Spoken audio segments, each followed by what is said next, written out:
सभी लोग आराम से बैठ जाइए। आज के इस सत्र में आप सभी का स्वागत है। हम वीडियो की छोटी छोटी क्लिप्स आपको लगातार देते रहेंगे जो आपकी समस्याओं को दूर करने, समस्याओं को और दोबारा आने से रोकने तथा चेतना को अत्यधिक ग्रहणशील बनाने में सहयोग करेगी।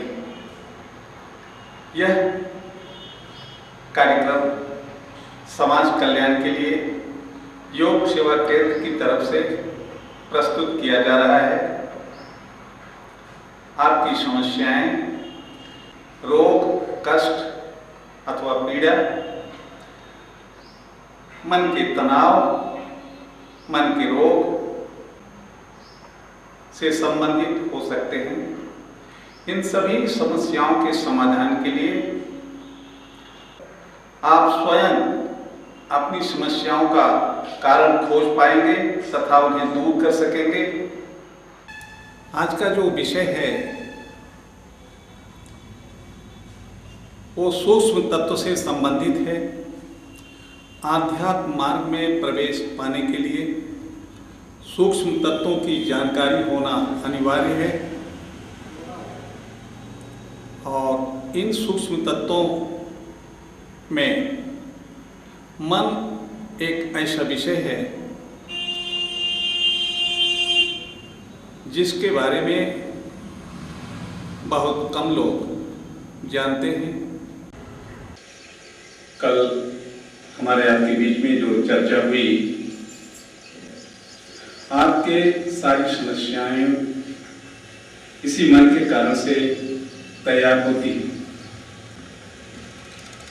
इन समस्याओं को धरारोप करने के लिए मन पर नियंत्रण पाना आवश्यक है। सद्गुरुओं ने ध्यान के माध्यम से जो कुछ जाना, उसी ज्ञान को वैज्ञानिकों ने भी जानने की कोशिश किया।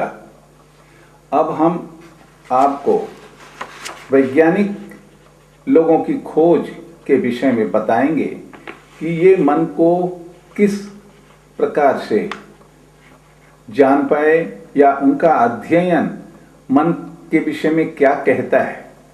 यह एक वैज्ञानिक अध्ययन मैं आपको प्रस्तुत करता हूँ कि मन क्या है।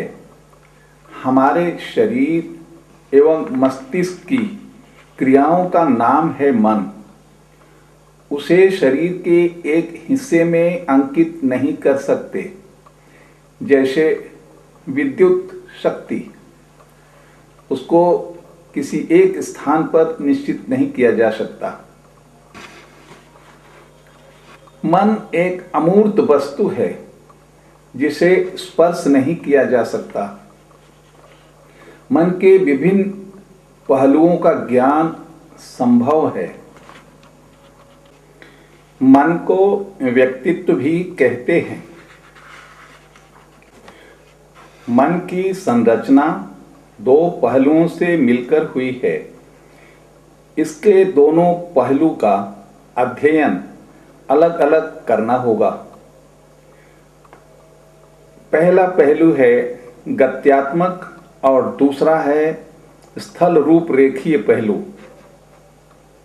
गत्यात्मक पहलू को डायनेमिक एस्पेक्ट कहते हैं और स्थल रूप रेखीय पहलू को टोपोग्राफिकल एस्पेक्ट कहते हैं। इन दोनों पहलुओं से मन का अध्ययन किया जाता है। हम आपको गत्यात्मक पहलू अर्थात डायनेमिक एस्पेक्ट के आधार पर मन के विषय में जो अध्ययन हुआ है उसके विषय में पहले बताते हैं कि मन क्या है। मन का विकास 3 स्तरों में होता है। बाल्यकाल में यह मन इदम कहलाता है उस समय इसका स्वभाव कुछ और ही होता है। यह जीवन और मृत्यु दोनों के मूल प्रवृत्ति का केंद्र है। लाइफ इंस्टिंक्ट का यह केंद्र है। यह जीवित मनोवैज्ञानिक शक्ति अर्थात बायोलॉजिकल एनर्जी का मूल स्रोत है। व्यक्तित्व का अत्यंत अस्पष्ट, अगम्य व व्यवस्थित भाग है। यह मानसिक सत्यता अर्थात ट्रू साइकिक रियलिटी को व्यक्त करता है। इसका संबंध वास्तविकता से न होकर आंतरिक जगत से होता है। इदम की उत्पत्ति बच्चे के जन्म के साथ ही हो जाती है। इसमें वंशानुगत व जन्मजात तत्व निहित होता है। आने वाली पीढ़ियों के लिए यह वंशानुक्रम का कार्य करता है। काम शक्ति से संबंधित सभी इच्छाएं इससे संबंध रखती हैं तथा तत्कालिक संतुष्टि चाहती हैं। इसका संबंध केवल आत्मगत वास्तविकता से होता है। इस पर समय का प्रभाव नहीं पड़ता। इसके लिए भूतकाल अथवा विस्मृति का कोई महत्व नहीं है। सभी इच्छाएं इदम से उत्पन्न होती हैं। यह इच्छाओं की जननी है। इसे समय, स्थान, उचित अनुचित का ज्ञान नहीं होता, क्योंकि यह आनंद सिद्धांत को मानता है। इसका मुख्य उद्देश्य आनंद प्राप्त करना है। इसे परिणाम की चिंता नहीं होती। यह रचनात्मक तथा विध्वंसात्मक दोनों ही प्रकार की क्रियाएं करता है। इसका निवास स्थान अचेतन अथवा अनकॉन्शियस पार्ट ऑफ माइंड है। यह उसी में निवास करता है।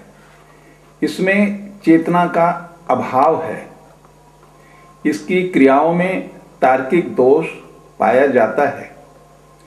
प्लेजर प्रिंसिपल अर्थात आनंद भोग, सुख भोग के सिद्धांत को यह मानता है और उसी के द्वारा इसको निर्देशन प्राप्त होता रहता है। यही कारण है कि इसे नैतिकता, सामाजिकता, अनुकूलता आदि का कोई परवाह नहीं रहता। इसे तो तृप्ति चाहिए। जन्म के साथ बच्चा पूर्णतः इदम होता है। जब इसकी इच्छाएं पूर्ण नहीं होती तो निराशा का अनुभव होता है, जिसके फलस्वरूप वास्तविकता का ज्ञान होता है। लगभग 7 वर्ष के बाद जब बच्चों की इच्छाएं पूर्ण नहीं होती तो निराशा आती है। यह निराशा बच्चे के मन में सच्चाई का बोध कराती है। बच्चे को यह ज्ञान होता है कि मेरी सभी इच्छाएं पूर्ण नहीं हो सकती हैं। वह सुविधा असुविधा को समझने लगता है। वास्तविकता का ज्ञान होने पर वह रोना, चिल्लाना अथवा अपनी इच्छा पूर्ति के लिए जिद करना बंद कर देता है। जब बच्चे में यह गुण होने लगे तो समझना चाहिए कि उसके अंदर अहम अर्थात ईगो का विकास होना शुरू हो गया है। यह अहम क्या है, इसके विषय में थोड़ा जानिए। यह अहम मन के विकास का दूसरा चरण है। अभी तक आपने इदम के विषय में जाना। बच्चा जन्म लेने के बाद 7 वर्ष तक इदम की अवस्था में रहता है। उसके बाद अहम की उत्पत्ति धीरे धीरे होती है। मन का विकास अहम के स्तर पर आता है। यह अहम क्या है उसे जानिए। बाह्य वातावरण के साथ संपर्क स्थापित करता है। इसकी उत्पत्ति भी बाह्य वातावरण के फलस्वरूप होती है। यह बाह्य जगत के ज्ञान को एकत्रित करता है। इसके कार्य का संबंध भी बाह्य जगत से ही है। यह बाह्य वातावरण के खतरों को संकेत कर रक्षा भी करता है। यह अहम वास्तविकता के नियमों का पालन करता है, किंतु प्लेजर प्रिंसिपल अर्थात सुख के नियमों का विरोध नहीं करता। सुख की इच्छाओं को इस प्रकार से तृप्त कराता है कि कम से कम खतरों का सामना करना पड़े। निराशा एवं विफलता के कारण इसका विकास होता है। यह चेतन होता है। वास्तविकता से इसका गहरा संबंध है। इसी के माध्यम से व्यवहार नियंत्रित किया जाता है। इदम की इच्छाओं तथा वास्तविकता के बीच संतुलन स्थापित रखता है तथा दोनों में समझौता कराता है। यह मन का मुख्य शासक है। इसे चीफ एडमिनिस्ट्रेटर ऑफ सोल भी कहते हैं। यह वास्तविकता के सिद्धांत से निर्देशित होता है। अतः इसे समय तथा स्थान का पूर्ण ध्यान रहता है। आप देखते होंगे कि बहुत से लोग निश्चित समय पर पहुंच नहीं पाते, निर्धारित समय पर काम पूरा नहीं कर पाते। उन्हें स्थान का ज्ञान नहीं होता कि किस स्थान पर क्या करना अथवा नहीं करना चाहिए।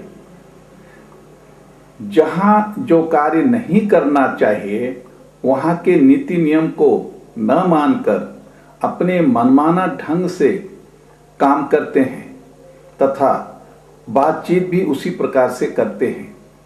ऐसे लोगों के विषय में सोचना चाहिए कि उसके अहम का विकास पूर्ण रूप से नहीं हुआ है। आज का कार्यक्रम यहीं तक। हम अगले कार्यक्रम में आपसे दोबारा मिल सकेंगे। हरिओम तत्सत।